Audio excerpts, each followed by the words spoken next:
Hello everyone, welcome to Pragyan the competitive class. আজকে আমি আবারও একটি নতুন ক্লাস নিয়ে চলে এসেছি। আজকের ক্লাস থাকছে যারা প্রাইমারি ইন্টারভিউর প্রিপারেশন নিচ্ছ তাদের জন্য।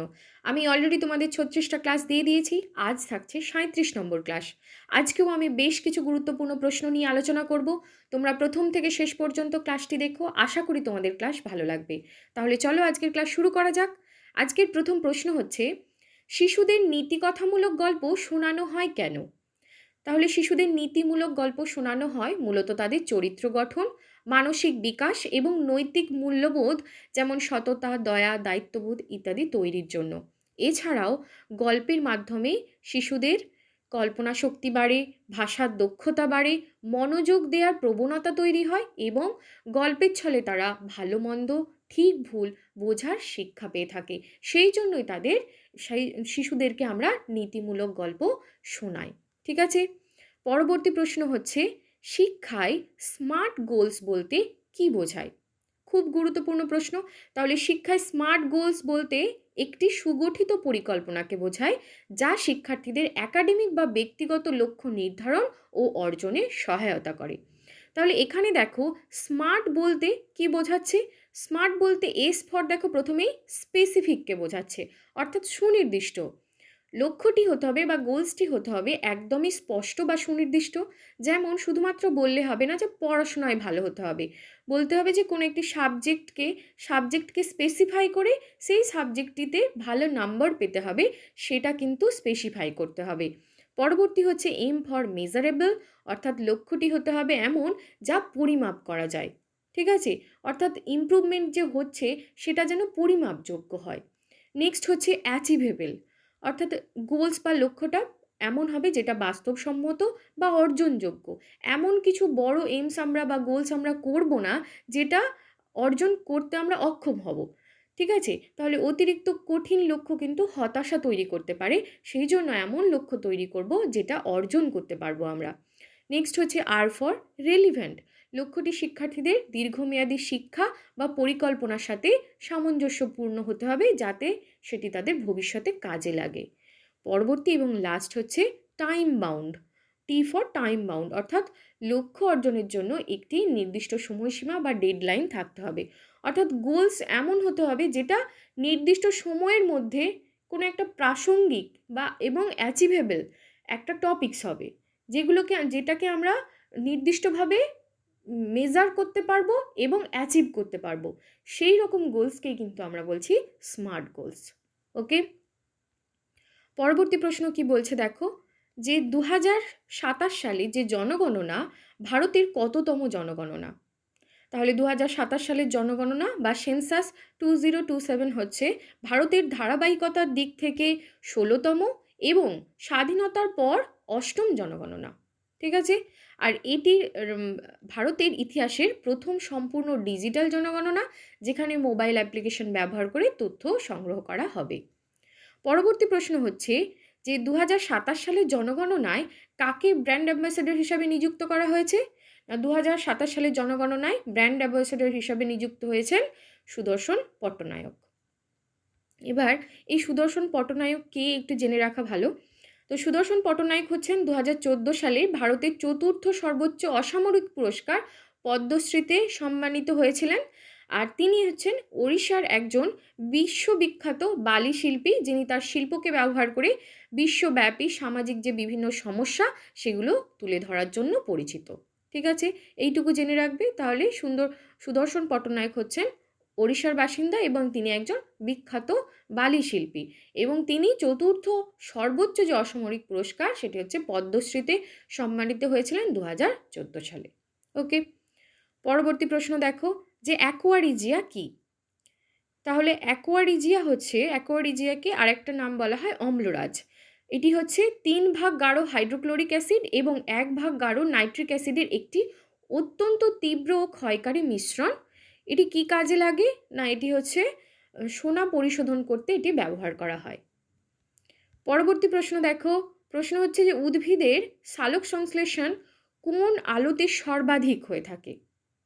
তাহলে লাল আলোতে উদ্ভিদের সালোক সংশ্লেষণ সবচেয়ে বেশি পরিমাণে হয়ে থাকে। কারণ কি না, ক্লোরোফিল অণু লাল আলো সবচেয়ে বেশি ভালো শোষণ করে, যা সালোক সংশ্লেষের জন্য সবচেয়ে কার্যকর।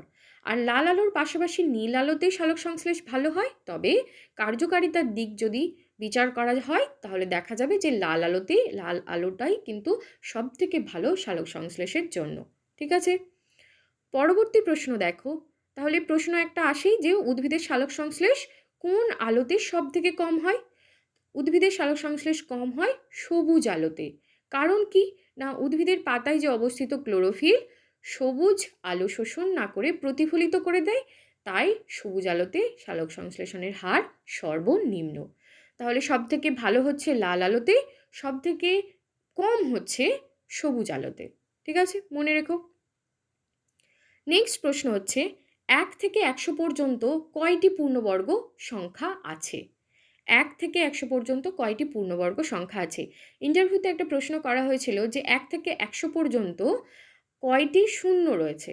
ঠিক আছে, এটা খুবই সহজ। আজকে আমি নিয়েছি যে 1 থেকে 100 পর্যন্ত কয়টি পূর্ণবর্গ সংখ্যা রয়েছে। দেখো উত্তর হচ্ছে 10টি পূর্ণবর্গ সংখ্যা রয়েছে। তাহলে পূর্ণবর্গ সংখ্যা কাদের বলে? যে সমস্ত সংখ্যাকে কোনো একটি সংখ্যার স্কয়ার হিসাবে লেখা যায়, তাকে স্কয়ার বা বর্গ হিসাবে লেখা যায়, তাকেই আমরা বলি পূর্ণবর্গ সংখ্যা। তাহলে কি কি সেই 10টা সংখ্যা দেখে নাও। প্রথম হচ্ছে 1, কারণ 1কে লেখা যায় 1 স্কয়ার। তারপরে হচ্ছে 4কে লেখা যায় 2 স্কয়ার হিসাবে। দেন 9, দেন 16, দেন 25, 36, 49, 64, 81, 100। ঠিক আছে, তাহলে 1, 4, 9, 16, 25, 36, 49, 64, 81 এবং 100, এই 10টা হচ্ছে পূর্ণবর্গ সংখ্যা। ঠিক আছে, প্রত্যেককেই কিন্তু একটি করে সংখ্যার স্কয়ার হিসাবে লেখা যায়। পরবর্তী প্রশ্ন কি বলছে দেখো, NIDM এর ফুল ফর্ম কি? NIDM এর ফুল ফর্ম হচ্ছে national institute of disaster management. তো এর কাজ কি না, এর মূল কাজ হচ্ছে দুর্যোগ ব্যবস্থাপনা বা ডিজাস্টার ম্যানেজমেন্টের বিষয়ে প্রশিক্ষণ এবং গবেষণা করা। পরবর্তী প্রশ্ন হচ্ছে স্টোন ক্যান্সার কি? খুব গুরুত্বপূর্ণ প্রশ্ন। তাহলে অ্যাসিড বৃষ্টির প্রভাবে যখন মার্বেল পাথরের তৈরি বৃহৎ অট্টালিকা, প্রাসাদ এবং স্ট্যাচু ইত্যাদি ক্ষয়প্রাপ্ত হয় অথবা বিবর্ণ হয়ে যায় ধীরে ধীরে, তাকেই আমরা বলছি স্টোন ক্যান্সার। কেন হয় দেখো, এটাও জেনে রাখতে হবে যে মূলত সালফিউরিক ও নাইট্রিক অ্যাসিডের বিক্রিয়ায় পাথরের উপরিভাগ ক্ষয়ে পাউডারের মতো ঝরে পড়ে এবং পাথরের ওপর হলদে বা কালো দাগ তৈরি হয়। এই অ্যাসিড বৃষ্টির মধ্যেই কিন্তু এই সালফিউরিক এবং নাইট্রিক অ্যাসিড থাকে, যেগুলো পাথরের সাথে বিক্রিয়া করে সেগুলোকে ক্ষয় করে এবং হলদে এবং কালো দাগ তৈরি করে। সবথেকে বড় উদাহরণ হচ্ছে আমাদের তাজমহল। তাজমহলের যে উজ্জ্বলতা ধীরে ধীরে কমে যাচ্ছে, এটা কিন্তু এই স্টোন ক্যান্সারের ফলে। ঠিক আছে, পরবর্তী প্রশ্ন কি বলছে দেখো, যে 1, 2 এবং 3 অঙ্কের ক্ষুদ্রতম এবং বৃহত্তম মৌলিক সংখ্যাগুলি কি কি? এগুলো একদম স্পেসিফিক্যালি আমি বলে দিচ্ছি, অনেকের কাছে সহজ মনে হতে পারে, কিন্তু একবার ভালোভাবে সবাই দেখে নাও। তাহলে 1 অঙ্কের ক্ষুদ্রতম মৌলিক সংখ্যা হচ্ছে 2, 1 অঙ্কের বৃহত্তম মৌলিক সংখ্যা হচ্ছে 7, 2 অঙ্কের ক্ষুদ্রতম মৌলিক সংখ্যা হচ্ছে 11, বৃহত্তম মৌলিক সংখ্যা হচ্ছে 97 বা 97, 3 অঙ্কের ক্ষুদ্রতম মৌলিক সংখ্যা হচ্ছে 101 এবং 3 অঙ্কের বৃহত্তম মৌলিক সংখ্যা হচ্ছে 997। ঠিক আছে, এগুলো ভালো করে মনে রাখবে, কারণ হঠাৎ করে জিজ্ঞেস করলে অনেক সময় কনফিউশনে পড়ে যেতে পারো, তো এগুলো কিন্তু মনে রেখে দিও। পরবর্তী প্রশ্ন হচ্ছে, আচ্ছা এই প্রশ্নটা এখানে রিপিট হয়েছে। আচ্ছা, নেক্সট প্রশ্ন হচ্ছে যে একটি তরল ধাতু এবং অধাতুর নাম কি? তাহলে একটি তরল ধাতুর নাম হচ্ছে পারদ, যার সংকেত হচ্ছে দেখো Hg, আর একটি তরল অধাতুর নাম হচ্ছে ব্রোমিন, Br। ঠিক আছে, পরবর্তী প্রশ্ন কি বলছে যে অণু এবং পরমাণুর মধ্যে পার্থক্য কি? তাহলে পরমাণু হলো মৌলিক কোন পদার্থের ক্ষুদ্রতম কণা যা সরাসরি রাসায়নিক বিক্রিয়ায় অংশগ্রহণ করে, আর 2 বা ততোধিক পরমাণু মিলে গঠিত হয় অণু। অর্থাৎ ছোট্ট করে আমরা যদি বলি, অণু হলো পরমাণুর সমাবেশ, আর পরমাণু হলো পদার্থের মৌলিক একক। ওকে, পরবর্তী প্রশ্ন দেখো। প্রশ্ন হচ্ছে পরমাণুর সবচেয়ে হালকা কণার নাম কি? পরমাণুতে ইলেকট্রন, প্রোটন এবং নিউট্রন এই 3টে কণা থাকে, তার মধ্যে সবথেকে যে হালকা কণা সেটা হচ্ছে ইলেকট্রন। নেক্সট প্রশ্ন দেখে নাও এবং আজকে শেষ প্রশ্ন, সপ্তর্ষি মণ্ডল কি? সপ্তর্ষিমণ্ডল হচ্ছে উত্তর আকাশে অবস্থিত 7টি উজ্জ্বল নক্ষত্রের একটি নক্ষত্রপুঞ্জ, যা দেখতে অনেকটা জিজ্ঞাসা চিহ্নের মতো হয়। ঠিক আছে? এটা কিন্তু সারা বছর দেখা যায় না। কখন দেখা যায়? না, চৈত্র মাস থেকে বৈশাখ মাস পর্যন্ত উত্তর আকাশে মণ্ডল দেখা যায়।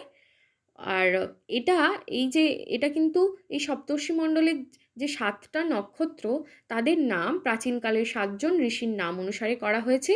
এই নক্ষত্রগুলির নাম হচ্ছে মরীচি, অত্রি, অঙ্গিরা, পুলস্থ, পুলহ, ক্রতু এবং বশিষ্ঠ। ঠিক আছে? এই হচ্ছে 7 জন ঋষির নাম। ঠিক আছে? তাহলে আজকের ক্লাস এই পর্যন্তই। তোমাদের ক্লাস কেমন লাগলো অবশ্যই জানিও। আর যারা আমার চ্যানেলে নতুন তারা কিন্তু অবশ্যই চ্যানেলটি সাবস্ক্রাইব করে নেবে। আর এই যে 37টা ক্লাস একটা প্লেলিস্টে রয়েছে, প্রাইমারি ইন্টারভিউ প্রিপারেশন 2026, তো এই প্লেলিস্টের লিঙ্ক আমি ডেসক্রিপশন বক্সে দিয়ে দেবো। যারা দেখোনি তারা কিন্তু অবশ্যই দেখে নেবে। প্রত্যেকটা ক্লাস কিন্তু খুবই গুরুত্বপূর্ণ।